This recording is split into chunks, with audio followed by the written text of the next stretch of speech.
بسم اللہ الرحمن الرحیم۔ دا لیجنڈز آف اسلام میں آپ سب دوستوں کو خوش آمدید۔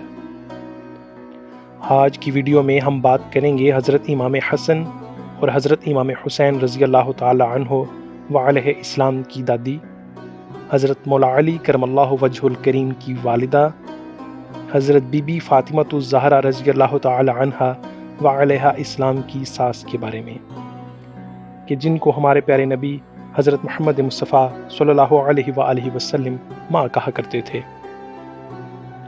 ان کا نام تھا حضرت فاطمہ بنت اسد رضی اللہ تعالی عنہا، جو کہ حضور صلی اللہ علیہ وآلہ وسلم کے چچا جناب ابو طالب کی زوجہ محترمہ تھیں، اور جنہیں آپ صلی اللہ علیہ وآلہ وسلم نے اپنی قمیض مبارک کا کفن دیا تھا اور تدفین سے پہلے خود ان کی قبر میں لیٹ گئے تھے۔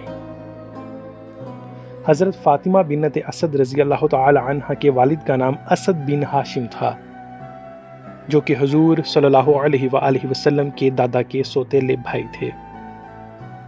رسول اللہ صلی اللہ علیہ وآلہ وسلم نے جب اعلان نبوت فرمایا تو کچھ ہی عرصہ بعد حضرت فاطمہ بنت اسد نے اسلام قبول کر لیا۔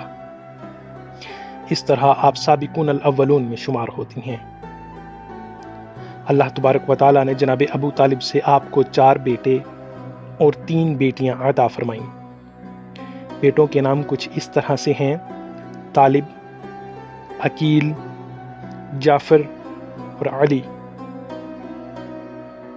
جبکہ بیٹیوں کے جمانہ، ربطہ اور ام ہانی ہیں۔ جناب عبد المطلب کی وفات کے بعد جناب ابو طالب نے حضور صلی اللہ علیہ وآلہ وسلم کی کفالت کی،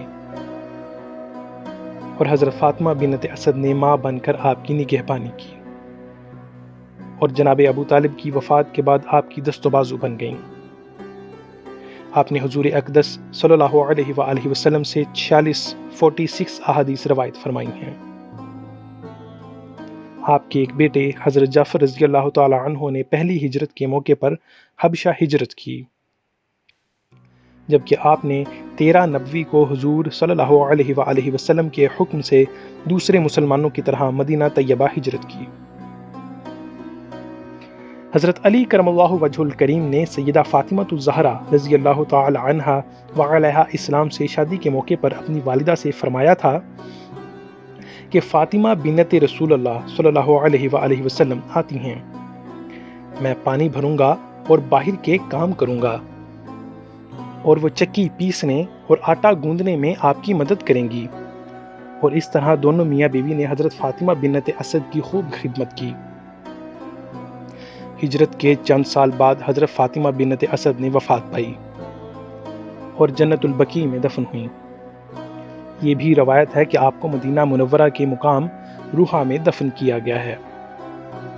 حضور صلی اللہ علیہ وآلہ وسلم نے ان کی وفات کو شدت سے محسوس کیا اور اپنی قمیض مبارک کا کفن دیا، اور تدفین سے پہلے قبر میں اتر کر لیٹ گئے، اور اس طرح سے دعا فرمائی: اے اللہ، وہ ذات جو زندگی بخشتا ہے اور موت دیتا ہے اور خود ہمیشہ زندہ ہے، کبھی نہ وفات پائے گا، اے اللہ میری والدہ ماجدہ فاطمہ بنت اسد کی مغفرت فرما، اور ان کو فرشتوں کے جواب کی تلقین فرما، اور ان پر ان کی قبر کو وسیع اور کشادہ فرما، اپنے نبی کے وسیلے اور سابقہ انبیاء علیہ السلام کے وسیلے سے جو گزر چکے ہیں، بے شک آپ ارحم الراحمین ہیں۔ پھر 4 تکبیروں سے ان کی نماز جنازہ پڑھائی۔ رسول اللہ صلی اللہ علیہ وآلہ وسلم نے حضرت عباس رضی اللہ تعالی عنہ اور حضرت ابوبکر صدیق رضی اللہ تعالی عنہ کی مدد سے آپ کو قبر میں اتارا۔ دا لیجنڈز آف اسلام سے اتنا ہی، جلد ملتے ہیں اپنی اگلی ویڈیو میں، تب تک کے لیے اللہ حافظ۔